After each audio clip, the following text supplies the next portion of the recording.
Greetings, everyone. This is Koku from the Bitter Medicine Podcast, inviting you to tune in to the Bitter Medicine Podcast on KWAZ Radio. Peace, family. This is Oni, inviting you to listen to the pro-black perspective, where black problems are addressed with black solutions.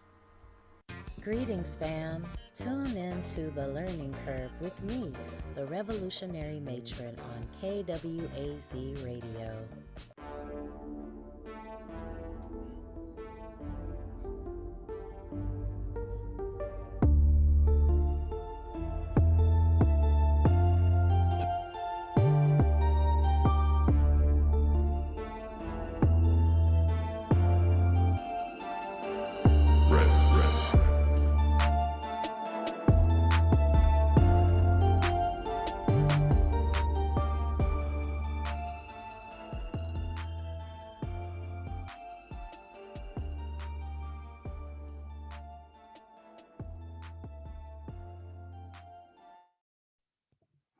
All right, welcome to episode 14 of our interview segment of the Harsh Reality Podcast.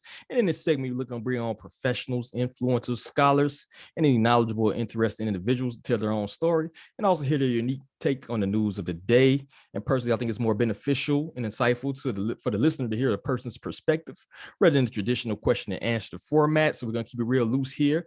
As you know, if you already tuned in, how we do here. Firstly, I got to shout out Melanated Conscious Society, MCS, headquartered in Jacksonville, Florida, is a mentorship organization teaching various life skills, self-sufficiency, and knowledge of self to the youth. Make sure y'all follow them on Facebook and Instagram for the latest news, meetings, and valuable information. Also, I will be amiss if I didn't shout out the KWAZ radio family. KWAZ providing the latest and greatest and conscientious-oriented content.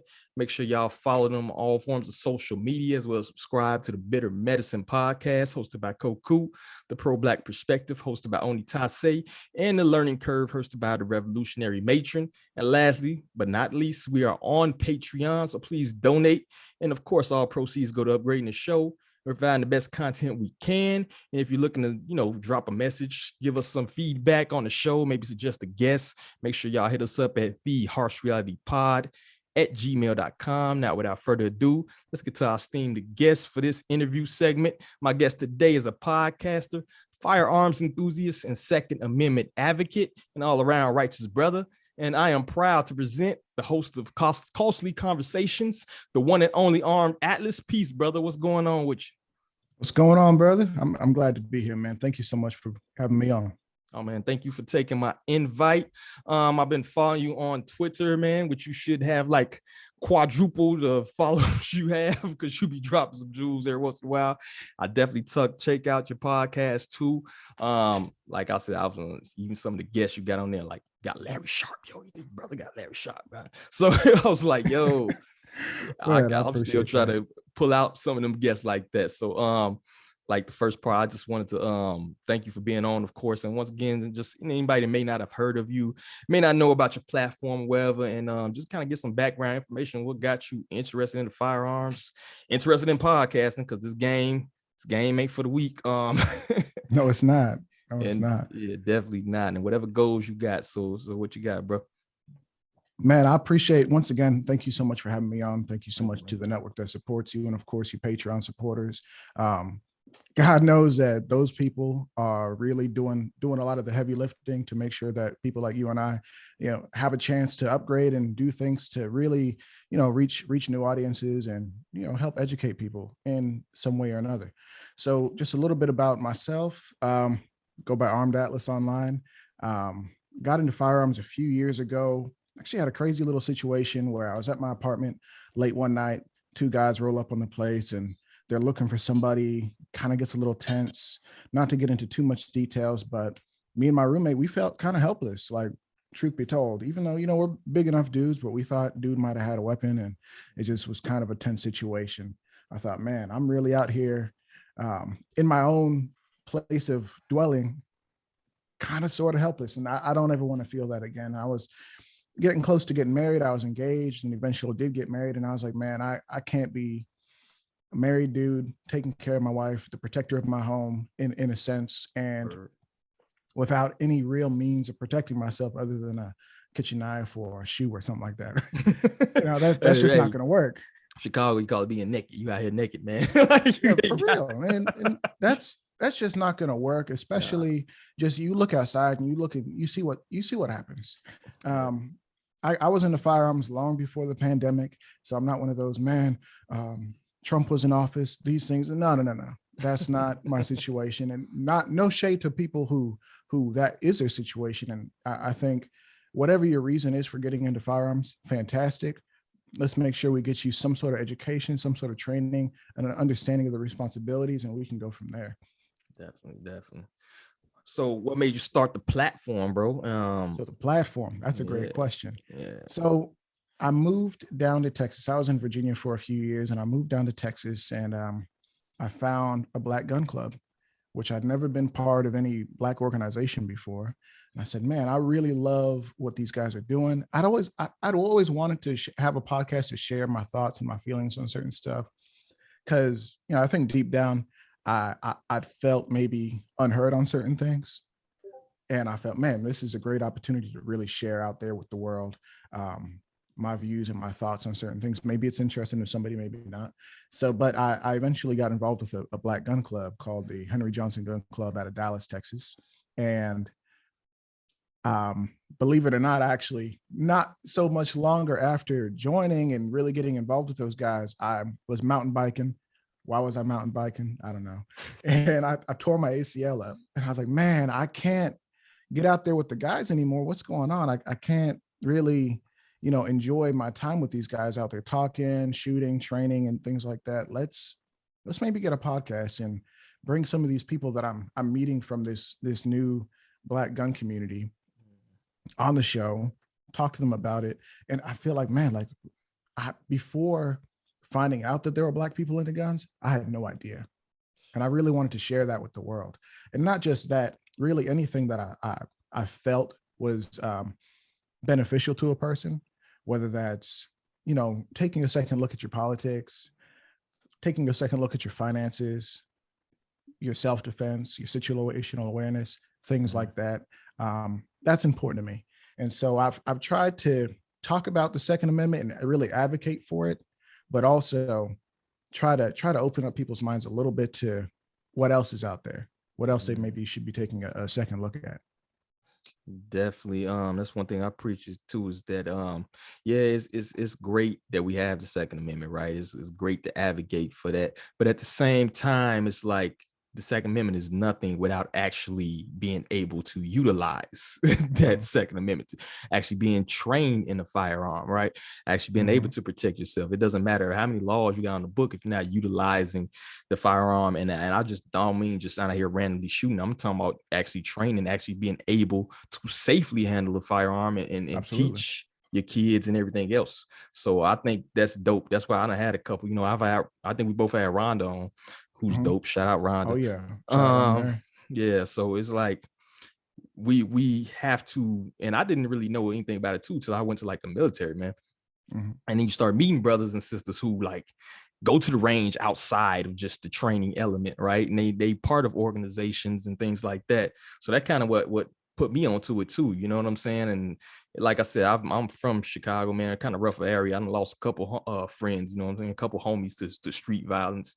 And you know what I'm saying? It's like, to me, like, to deter that element, right? It's just ironic to me that like a lot of, we're gonna get into that later, but a lot of these very strict restrictive areas have these these restrictive gun laws but you have all this crime. You have this surging crime element with So it's like, where does it come in at, right? How many laws does it take to stop these crimes? So that's why I'm like more so like, I don't advocate violence, but if you need to protect yourself and your family, that's what you need to do. You need to be able to do that efficiently. You need to do that safely, right? So that's kind of why I like to have guests like you on, man, to show like people who may not know a Black gun community, or Black Second Amendment, a Black firearm enthusiast community actually exists. You know what I'm saying? So that's part of my goal too, is starting this platform on top of other things, So salute to you, brother. Appreciate it, man. what are your goals with your platform, man? Where you see yourself going, or what do you want to build it to? Or you just cool just having it, where you at and just having good conversations with people or whatever? Man, cool conversations are amazing, and I could do this till the day I die. But consider this, man. At the end of the day, every once in a while, people are given awesome opportunities to grow and to flourish in whatever business or venture they get into. And you want to be ready for that opportunity so it doesn't pass you by. People win the lottery all the time and they go broke not too long after that. Why? Because they didn't have a plan. They weren't prepared for when they were no longer waiting to hit their moment. So for me, I've been planning on a few different things, and I have a few different ideas on how I would handle the next stage of I'll call it success, but really it's impact.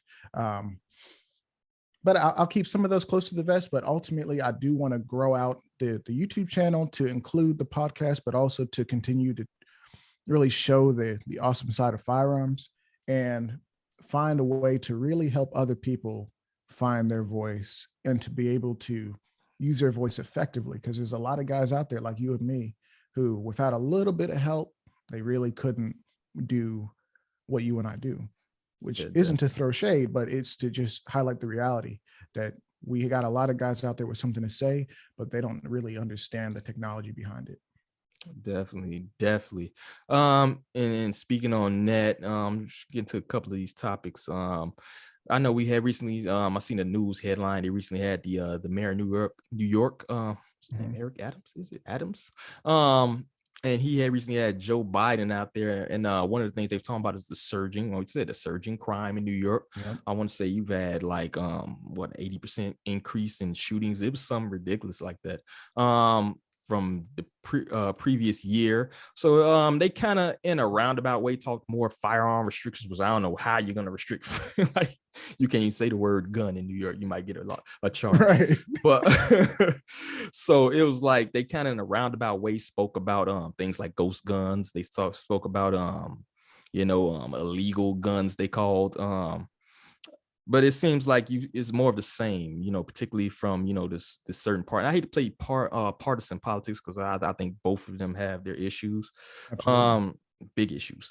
But it seems only one side is really, really, really into firearm restrictions, and it's like, okay, we're getting more of the same. And it's kind of tone deaf to me because you're preaching that these people are getting illegal guns. However, the laws that you're aimed are going to be aimed at law-abiding citizens. Like right. People who are obtaining illegal firearms aren't caring what laws you make. You know what I'm saying? It's the most asinine thing I've ever seen. So I just want to hear your thoughts on it, not to, take the glory of, but that's just my thoughts. It's like, it's so asinine and just tone deaf, I 100% agree. And I really, I get where they're trying to come from, because I really don't buy into a lot of the, oh man, this politician did this thing, so they're doing it to hurt these people. I don't think any real politician who came from standard beginnings just goes into politics and says, I want to hurt people. I think that's kind of naive to say. People say it for hyperbole. People say it for clicks on Twitter, but I don't really think these guys go in there with these ideas. I do think their thoughts are naive, thinking that you're gonna curb crime. With laws are to help good people kind of stay in the bounds of what it is. The police generally will try to go get guys who are breaking the law, but when you turn however many millions of law-abiding, honest gun owners into criminals overnight, and maybe you pushed them too far, and now they're like, I'm sick of this. I'm not going to follow these stupid laws anymore. Now you've really created a problem. Like what happens if they do a whole assault rifle ban, like across the United States? Which is they're constantly trying to do something like that. And it's sad, because it's like, okay, many Americans who don't want to smoke will say, all right, well, let me just get rid of it or something like that. But you're going to cause problems. And I'm not advocating for anything like that. Not doing that, not here, not there, not anywhere.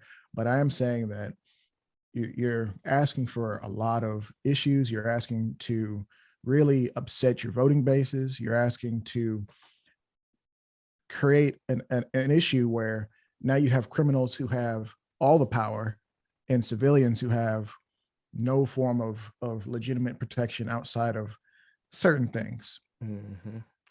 It's almost like they double down on bad policies in certain areas.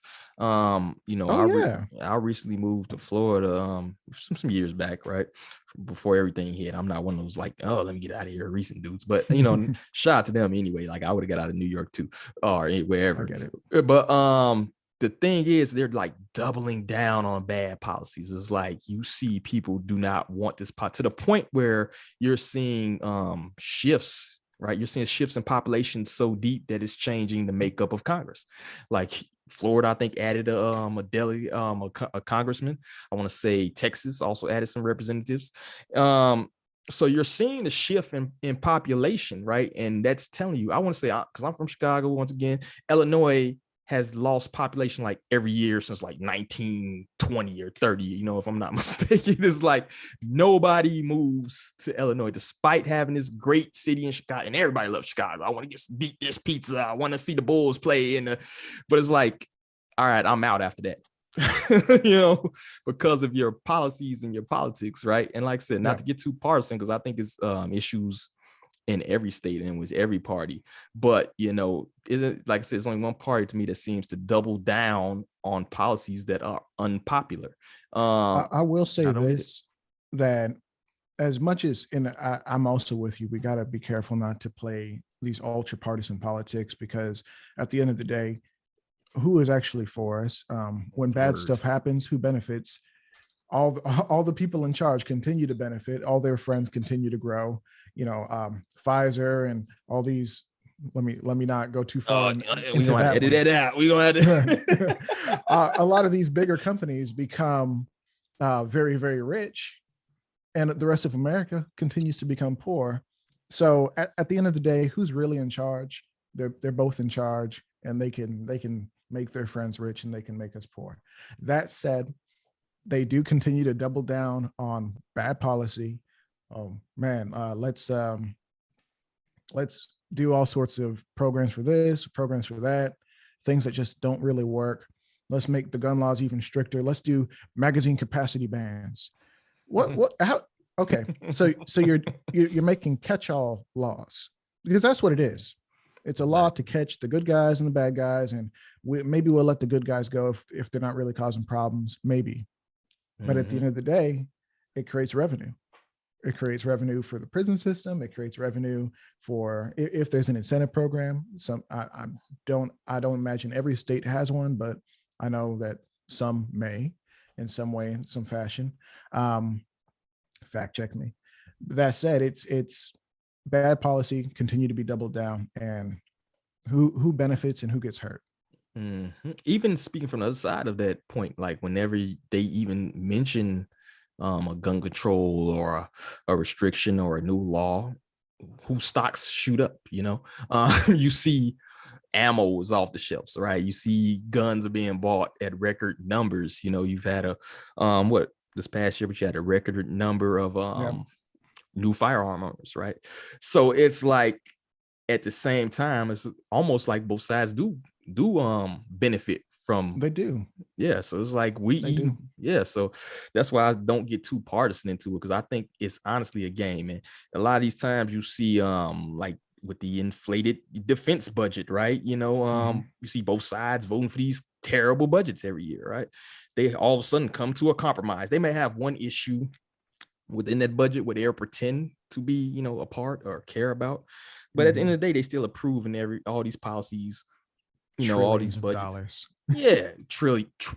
That people don't understand how much a trillion really is. You know what I'm saying? I would like 1/16 of $1 trillion, and you can spend it in a lifetime. Yeah, I could share it with you. I would take it. So, and that's the point. People don't realize like how much is actually being handed out in these bills, man. And it used to be like $1 billion was a major, and you said $1 billion, it was like, whoa. Right. Now it's we're desensitized. We're Yeah, desensitized to the numbers. We're desensitized to the spending. Oh man, the national debt is $13 trillion. Well, we're going to do a new budget for another $13 trillion. I'm like, where is the money coming from? Does money even exist? Like, what money is money? printer go, Right. it's that Like, modern monetary theory, I believe, where it's like geez. you just print to, as long as you're the world reserve currency, you can print to no end.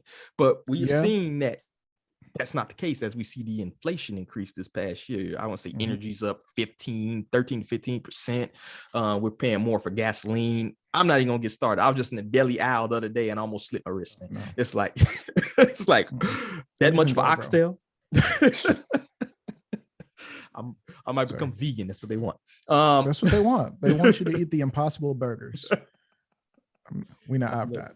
Not doing it. So it's crazy. We should not be in the deli aisle making life and death decisions, man. Oh my goodness. It used to be you have to worry about, man, am I gonna afford this medication or that medication? Now we're worried about medication, we're worried about food, we're worried about rent, because rent about to go up if it's not already gone up for you. And most of these cities are unlivable anyways. And now they're, creating new programs, not to speak on something I don't know everything about. But now the joke's going around that they're handing out drug paraphernalia. Oh, and I don't want to get too far into it unless you really do. But let's go. I'm down, yo. I'm like, bro, like what are we doing here? I have a solution. How about each politician? They get capped out making the money, basically their paycheck caps at whatever the median wage is for their constituency. So if you're from Illinois, the median wage is $70,000. That's what you get, homie. You want to make some more money? You better raise that median wage. How about that? That was my tax thing. I think income tax is like the worst thing ever. I think it's terrible. It's so bad. It's no incentive. So much money. It's no incentive to it. It's like it's no incentive for you to make me do better, because whatever you do, you're still gonna take, however much, 15, 17%, 20%. Well, the more you make, it's half. Yeah. So it makes no sense. However, if you had a flat, let's say, federal sales tax of half a cent or something like that, right? Now you incentivizing me making more money, because the more money I make, guess what? I can buy more crap, right?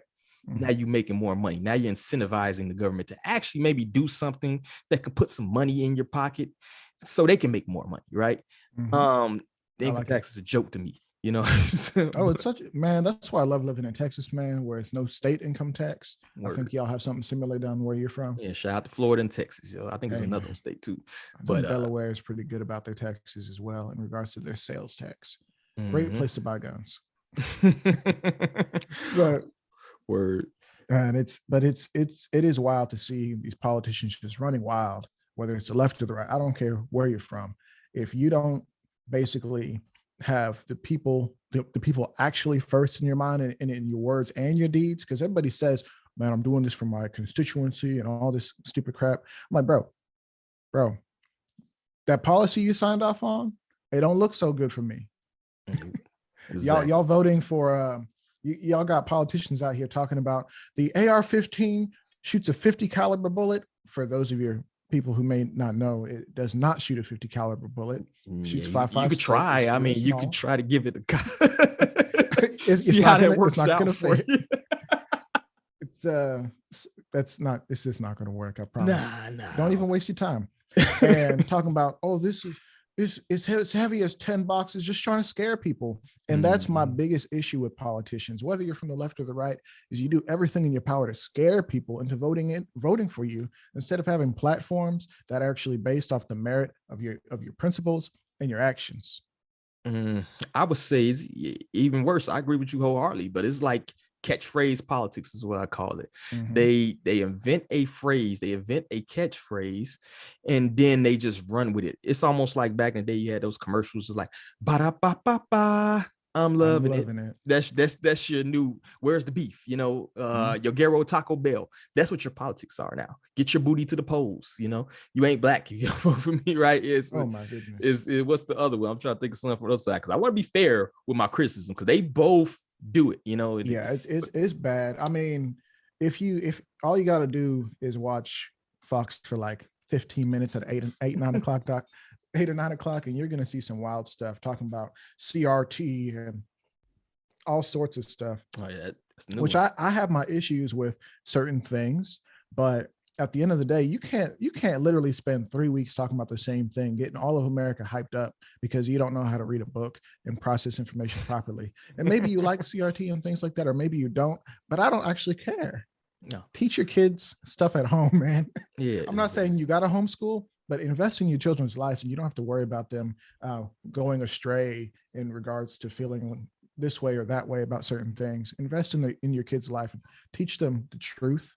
And I think you should be all right, in my opinion, in my humble opinion. Mm-hmm. That was my like biggest criticism, I think, of this past year. When I was like seeing a lot of people, I guess you can call them right wingers, I don't know, but you know, and I had issue with what they doing in the schools, right? I had issues as well. However, it's like, so pull your kid from schools, right? People don't realize, like, every time you send your kid to that school, when he sits his butt in that seat, that's a paycheck for that school. So it's like you're sending your kids to a place where they're being mistreated, according to you, by people who hate you and your politics, more than likely, because if you look, a lot of people going to the teaching field, this other. But instead of pulling your kids from that school, you're going to just send them and complain about it. It's like, I'm one of those speak with your dollar type people, right? Absolutely. No better way to speak with your dollar than pull all your kids from these classrooms where this teacher, you know, making whatever 60K is teaching to a 2 chairs and a blackboard. That's how you enact change to me. You know what I'm saying? Mm-hmm. So Mm-hmm. I see a lot, but I did have seen a lot of people running for school boards and things like that, which salute to them. You know what I'm saying? At least they're taking action. But I'm just not one of those complain type people. I'm like, okay, one of two things going to happen. You know, either it's going to be the fisticuffs, or I'm not going to spend money with you, right? Or I'm going to create my own program, you know, for my people, or people who think ideologically like me. But what I'm not going to do is not going to complain about anything, because if you're sending people to somebody else's institutions and they're doing whatever they want to do, that's kind of on you. You know what I'm saying? Mm-hmm. That's the way I kind of look at it.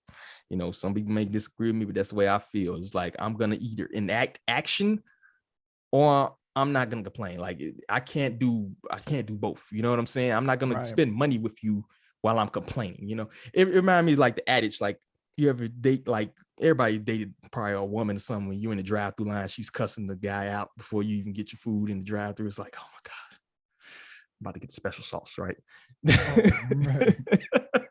So that's kind of how I look at things sometimes. It's like, okay, yeah, you feel good getting that vitriol out, right? But you might get the special sauce, bro. So that's kind of how I look at same thing with this school board, same thing with a lot of things that's happened in the past year. If you don't like mandates, I'm not gonna go in your restaurant, right? If I don't want to go there, I'm gonna vote with my dollar every time, yo.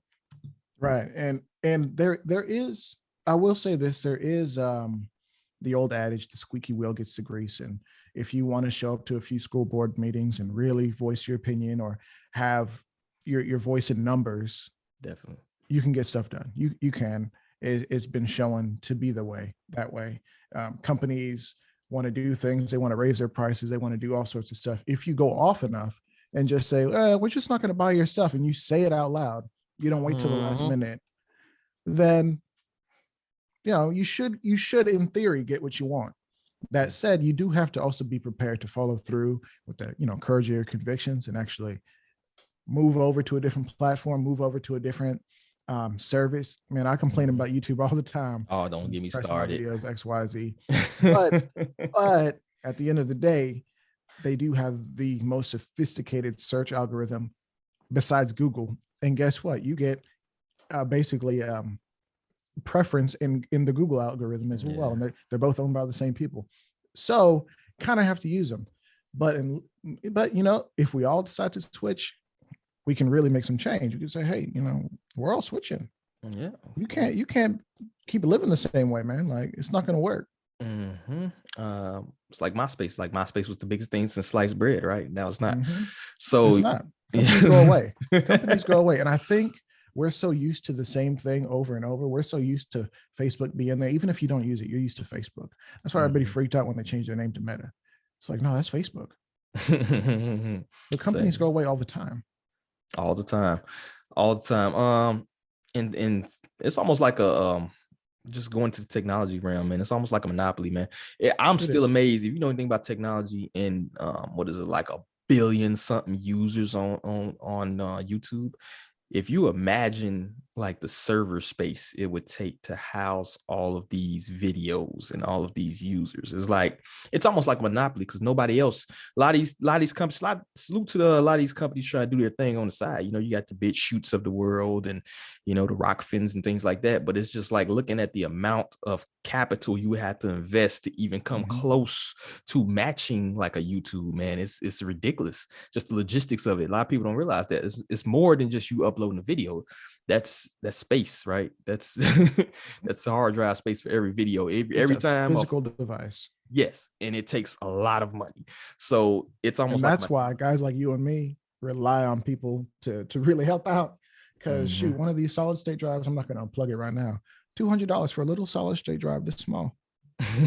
Exactly. Imagine the amount of money you need to really do something big, to really start your own social media company or your own video company or your own free speech platform.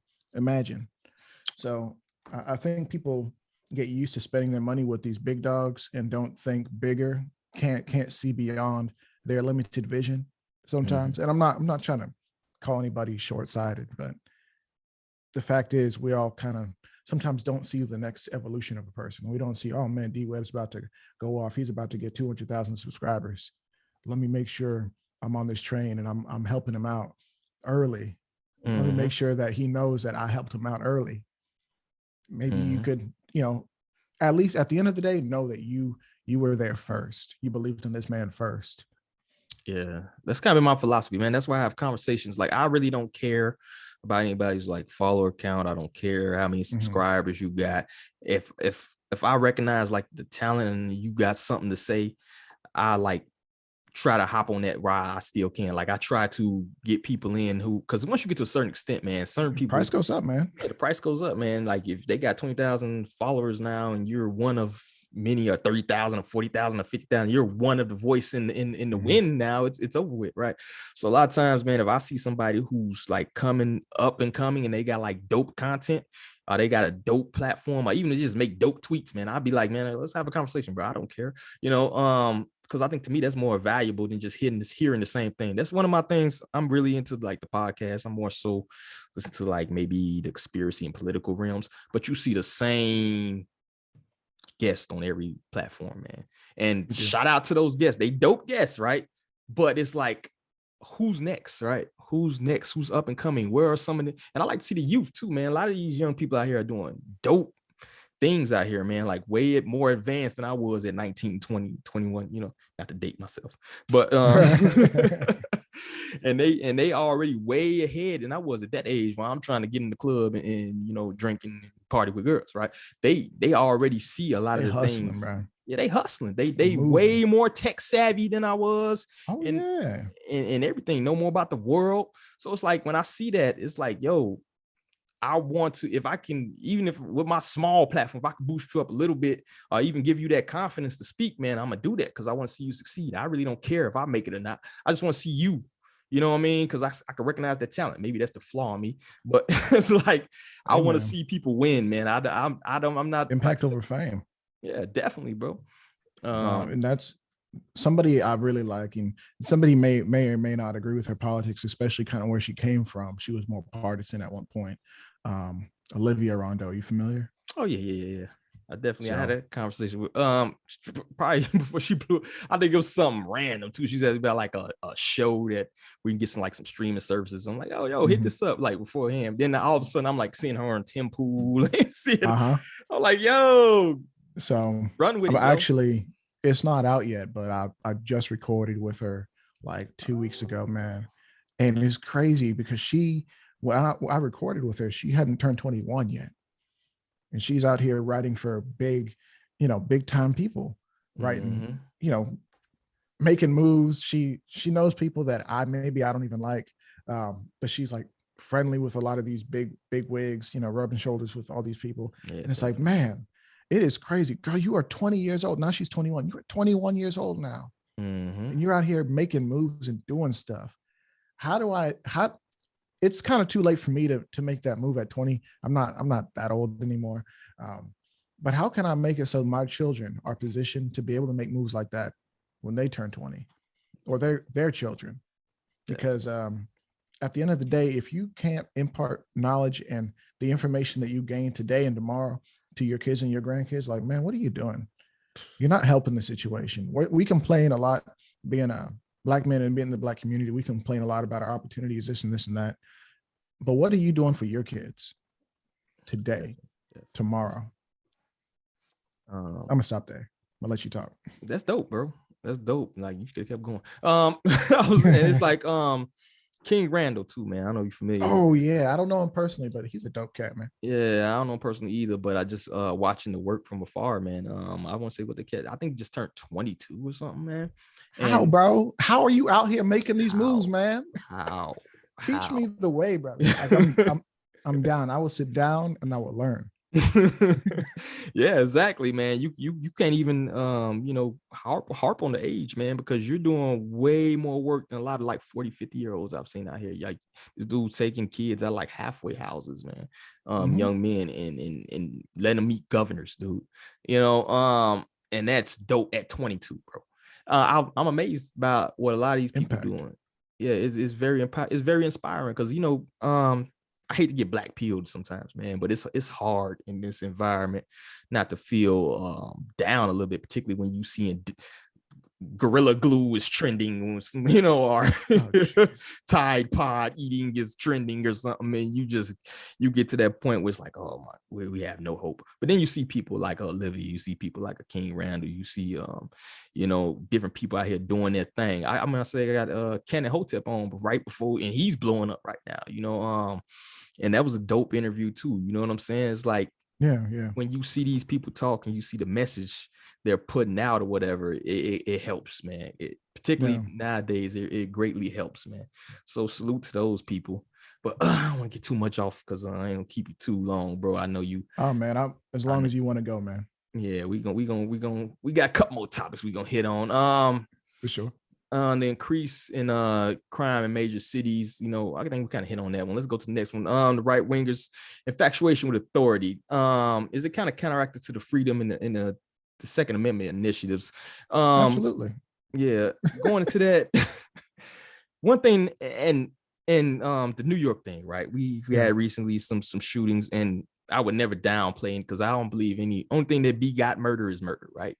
As a cowardly act and things of that nature. However, it just was kind of ironic to me that we seen not even 2 weeks ago, I think you had like NYPD kicking children out of like restaurants for not having, the jabby cards, right? And stuff like that. Then like the next week, once the incident went down, where I think some cops were unfortunately shot, but then you seen like the right wingers completely switch from like, oh my God, these people are kicking kids, kicking people out of Panera Bread and arresting them to like, yo, we need to back the blue, yo. Let me put my Gaston flag next to my Blue Line Matters flag, right? And it's like, you see a lot of people are centrist, I believe. I think a lot of people are kind of in the middle, right? But you kind of recognize what's going on now, right?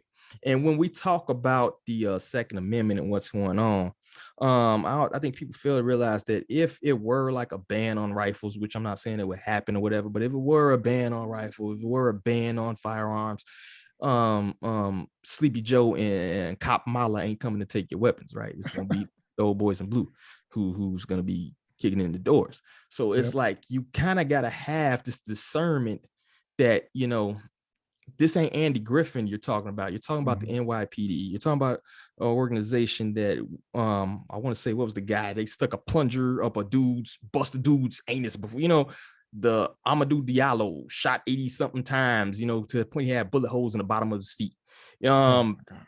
So it's not like, there's not a track record here. Stop and frisk, and things like that, right?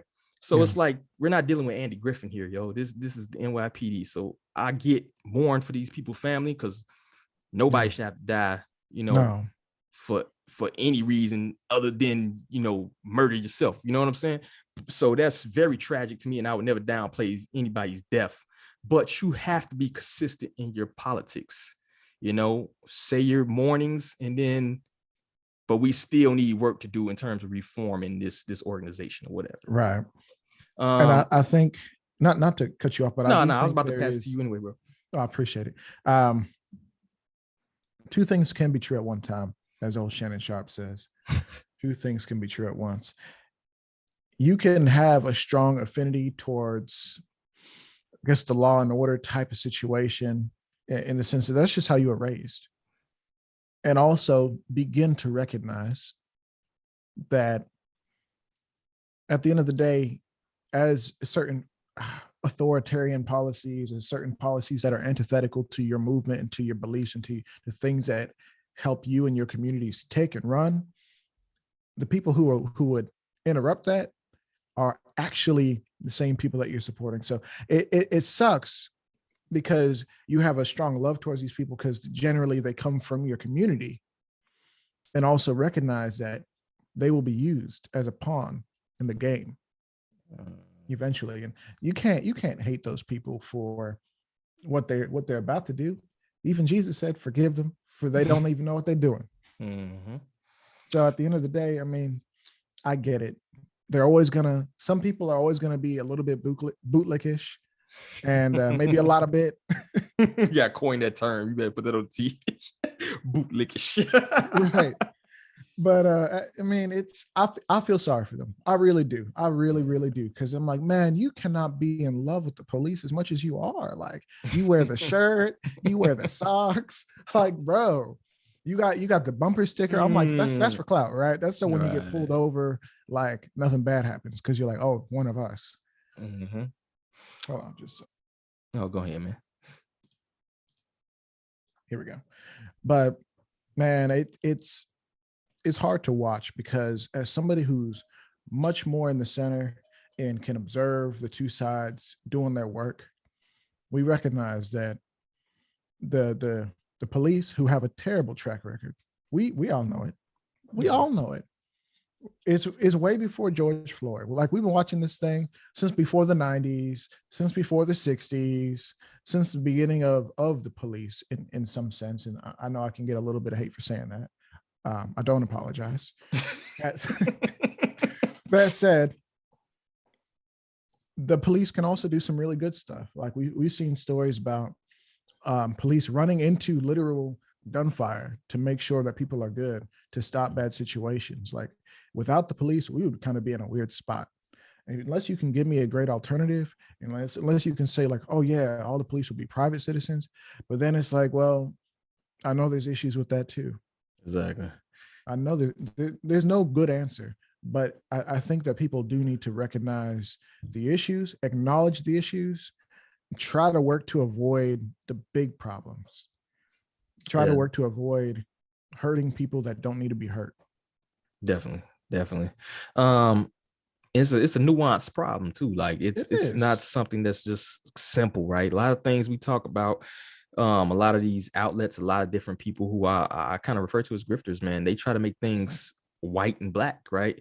In reality, it's never been that way, though. It's so gray. Like, we dealing in the gray every time. Mm-hmm. And we have to weigh the pros and cons of situations, while at the same time trying to fix things, I will say this, and then I guess we can move to the next topic. The social media algorithms have destroyed our ability to have nuanced conversation, because the way it works is, if you like something, they're going to show you what you really like or what you really, really hate. So you can get hyped up to click one or the other. Mm-hmm. Big facts. Anything that has a little bit of nuance that you have to think about, it doesn't register the same. If you have to read a whole article, you might just scroll. They don't want that. They don't want that. They want you to read the headline. They'll add a little disclaimer. Are you sure you want to share this? You haven't read it yet. Twitter. But it's really, to me, it's just posturing. I'm sure somebody had really good intentions, but at the end of the day, their algorithm is set up so that you click the stuff you love or you click the stuff you hate to throw a little hate their way. Mhm. The nuanced conversations, it doesn't work for that. Yeah. Sun Tzu's Art of War. I recommend everybody read that book, and it's not very thick at all. Like, I got the book. You can get through it in probably an hour. But one of the things they preach is divide and conquer, right? Mm-hmm. I think that's what you're seeing a lot of is just a distraction, just a division tool. Most of what you're seeing, particularly social media, is a very strong tool in pushing division and that whole black and white thing we seen. Like, you can't have that conversation. You can't. It's to the point where people almost like, what was that? Like Dumb and Dumber, when the guy was putting his fingers like la la la la. Like, I'm not even trying to hear anything you're saying. One thing that was very telling to me, I think, when was having the summer after the George Floyd incident, right? And we had a lot of protests, and it was a lot of people, like, I think they was trying to tear down some statue or something, and there was a sister out there, and it was an older black dude, and he was trying to speak to the sister about the statue, right? And he was basically trying to relay to her that freed slaves built this particular statue, right? He's trying to tell it to her, and she's just screaming, like screeching, like, you're racist, you're helping white supremacy, like screaming at this brother. Oh my Well, gosh, let him get a bro. word in edgewise, right?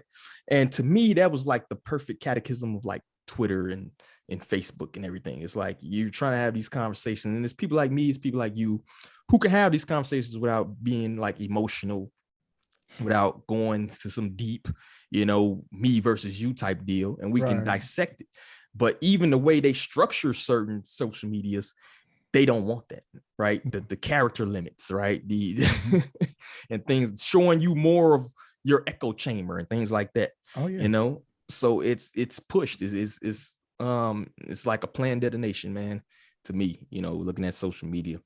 I don't know if you got any more on that. And But people talk about all the crazy buzzwords that are the ultimate end game of us versus them.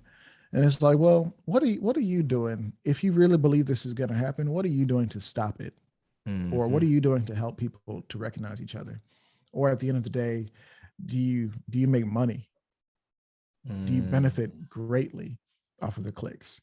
Is your whole business model based on advertisements that are based on the amount of clicks you can get? Because if that's the case, you just give people what they want. Yeah. Not what they need, what they want. Mm-hmm. Eat your vegetables. Eat them Brussels sprouts. All right, now let's get into not the Brussels sprouts.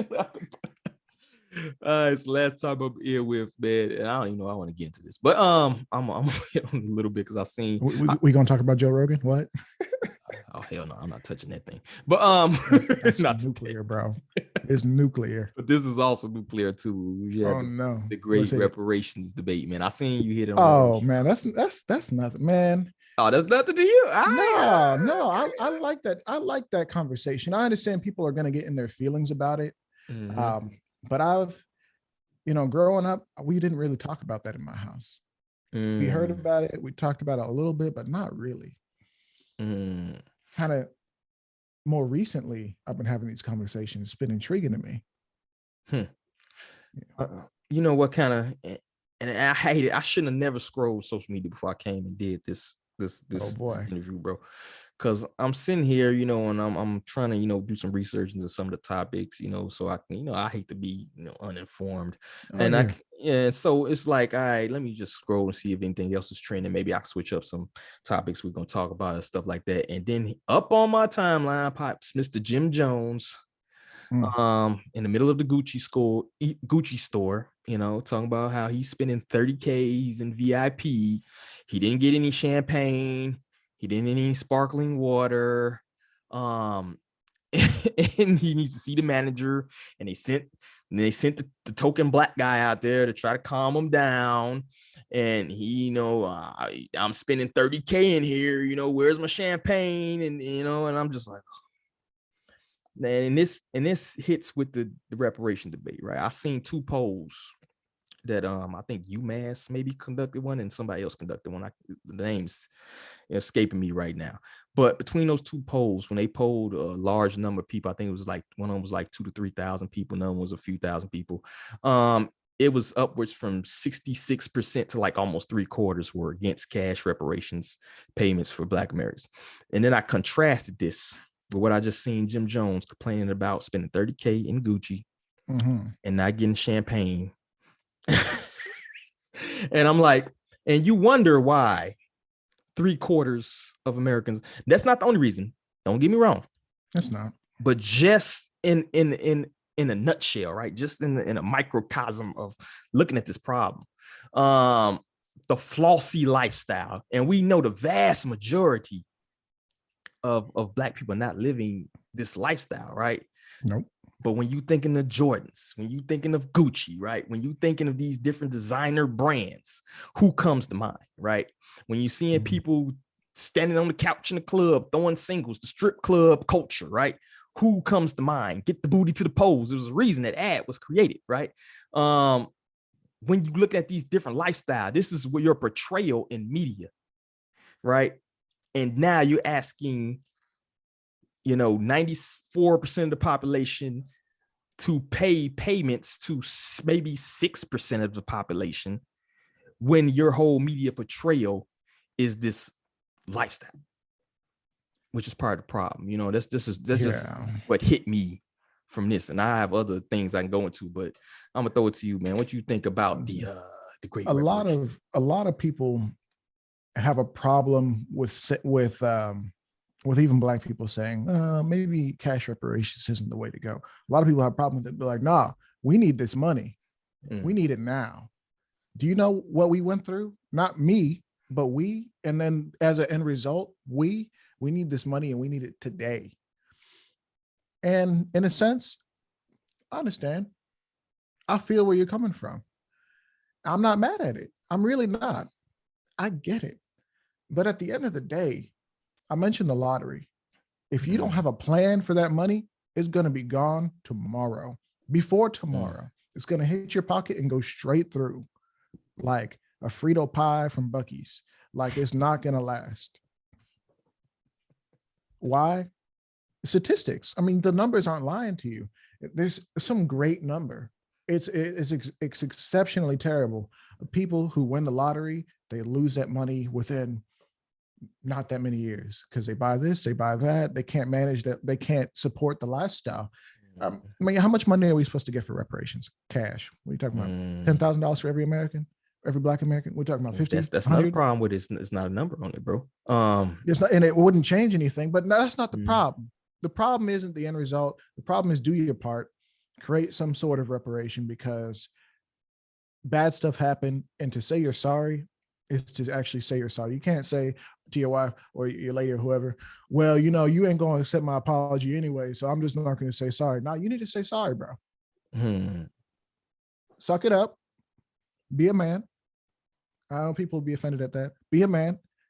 Go say sorry. And do something to say sorry. Bring something. Be like, hey, listen, I'm apologizing. I'm willing to make some sort of concessions. These are my reparations to you. And in that sense, we need to do something. But I don't think cash is the answer because most people will not benefit, except for immediately. Okay, I can pay all my bills maybe. But I'm also man, I'll tell you this. I used to work at a T-Mobile. And as soon as the stimulus checks hit, I saw my customers who struggled financially the most, single mothers, this and that. And I'm not trying to say anything bad about single mothers because we all know that it's unfortunate they're in that situation, but God bless them. Showing up buying brand new phones, man. Like they were struggling to pay this bill already. When they're like, shoot, I got this money. Let me go get this iPhone X number, Pro Max. It's like, bro, like, shouldn't you be doing something a little bit better? No, I'm not in your pocket. But that's the problem. People scared to be in people's pocket. And I get it. It's disrespectful.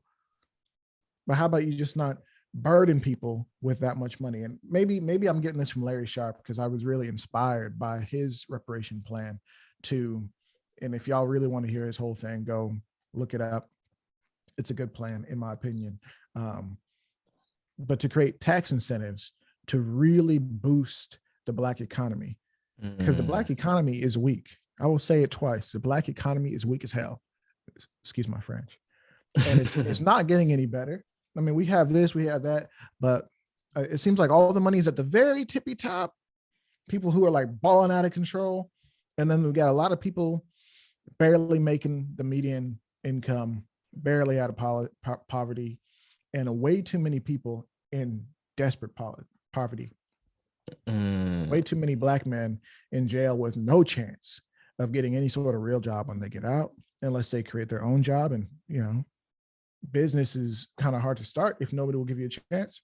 Yeah, no loan. So, yeah. Financial people literacy, bro. with that. Yeah, financial literacy is huge. And I think in my opinion, I think those types of programs need to become not just available, but almost in a sense that if you would like to claim a large sum of money, we need you to go through this class. And I know people have a problem with that, but I think that's the only way. If we're going to give away money, we got to make sure people are educated. I personally think, in addition to a tax incentive program to make sure Black businesses thrive, and Black people can be employed and we can support each other, because we will be in a position to have quality. And that's a big problem with Black business. Sometimes it's not seen as quality. Not to say anything against people really hustling and really putting out quality, because you're doing your thing. Congratulations, I love it. But at the end of the day, we need to have an educational aspect. We need to, in addition to helping Black businesses, we need to help Black families get into homes that they can afford, of course. That's huge, because home ownership creates an asset. Growing up, like until, oh shoot, I mean, ask yourself, how many, don't answer this right now, but how many assets do you actually have that aren't depreciating assets? I mean, outside of maybe a retirement fund or some sort of stock. Like, what do you have that's going up in value? What do you have that you can literally give to your children that can make money for them? That's why I've always wanted to get into real estate, so I can give it to my daughters, homes that they could either live in or rent out. Their choice. They could sell it if they really want to, and it's worth something. Old people sell their homes all the time, downsize, sell their homes, go into retirement homes. You can take a loan out on your house. Homes are the thing that really creates true wealth in America. You know, people got Bitcoin and all these different things. True wealth is in your home, period. You can give me some other stuff, but that's where it is. Get Black Americans in homes. Definitely. I want to say we at the point where it's like one of the lowest points of Black home ownership right now. You basically spoke on the guns and butter discussion, right? Appreciating versus depreciation. And that's kind of what we're dealing with. That's a big thing. And also in terms of financial literacy, that's my biggest thing with also I call them indoctrination centers, but public schools. You don't really get no classes on how your FICO score affects you throughout, you know, how do you build that FICO score up? Or I've worked in schools. They ain't teaching that. I ain't teaching that. how the loan system works, you know, how to things like that, you know, just basic, how to do a budget, yo. You know what I'm saying? That's basic stuff, man. All my friends who are struggling, I'll be like, what's your budget look like? I don't know.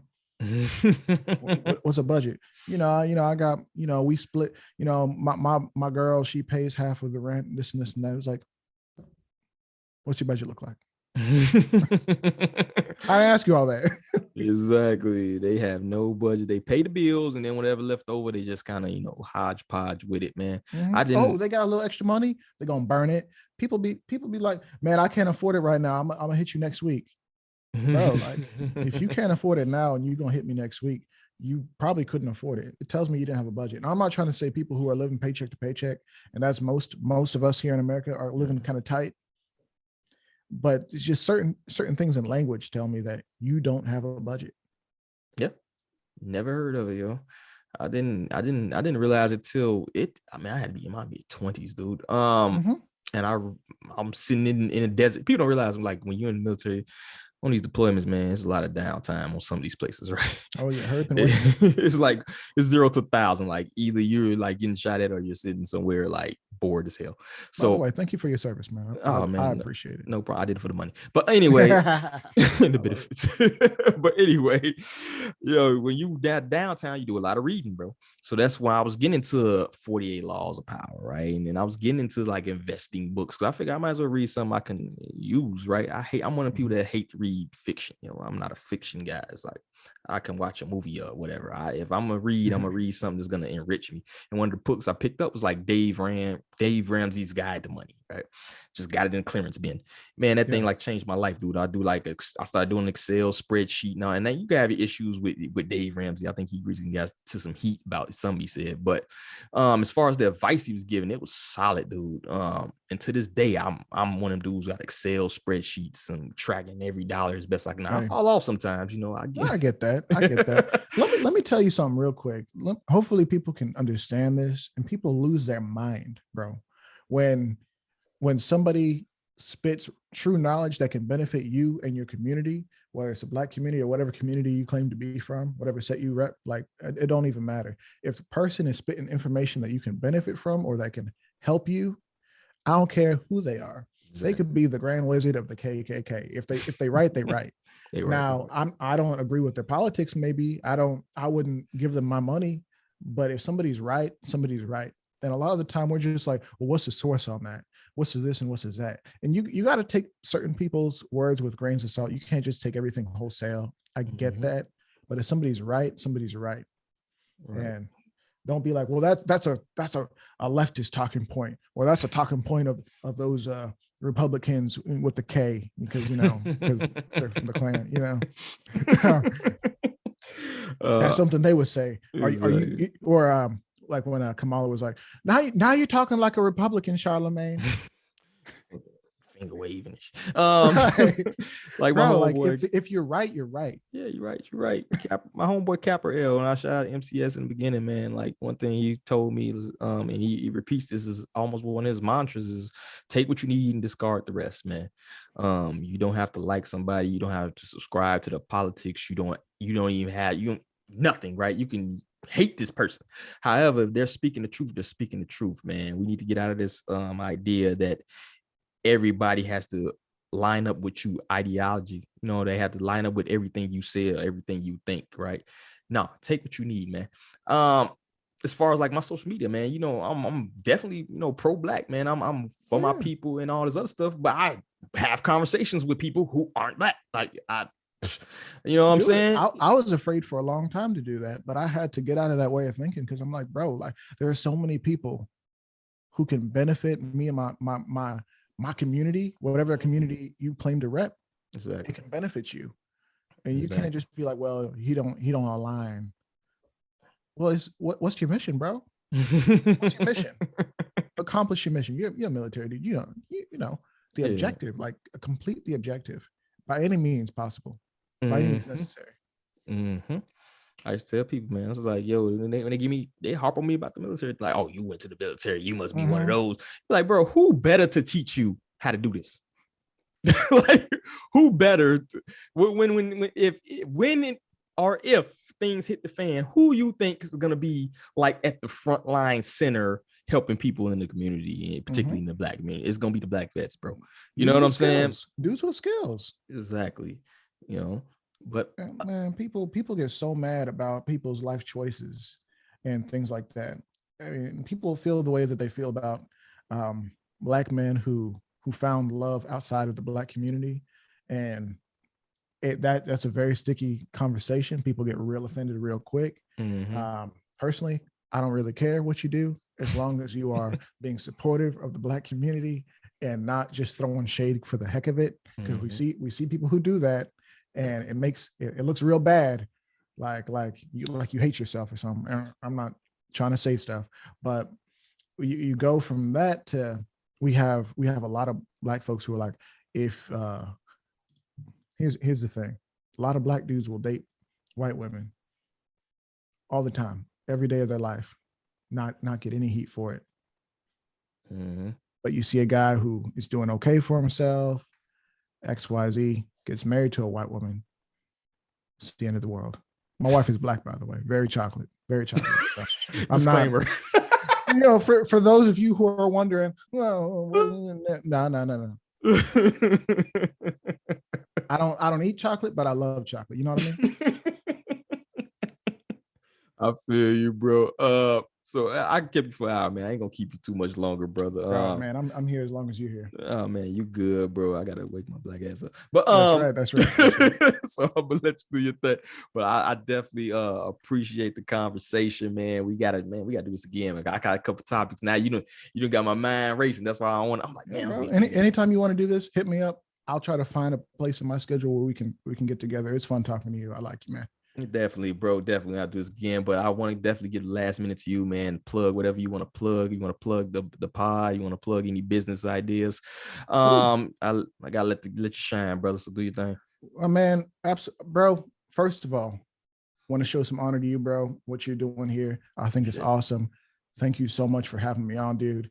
Thank you so much for anybody who's been watching or listening to this point. I know we've been going on just flapping our gums for like an hour. I appreciate that from the bottom of my heart. I've hopped in a podcast and then like 10 minutes later, next. Thank you. Thank you for sticking around. That means a lot to me. Hit me up sometime. Let me know you stuck around. I love you. So here's what I want to talk about. Obviously, I'd love to plug the podcast, bro. Thank you for letting me do that. I know it gets a little weird. Competition. People only have so much time.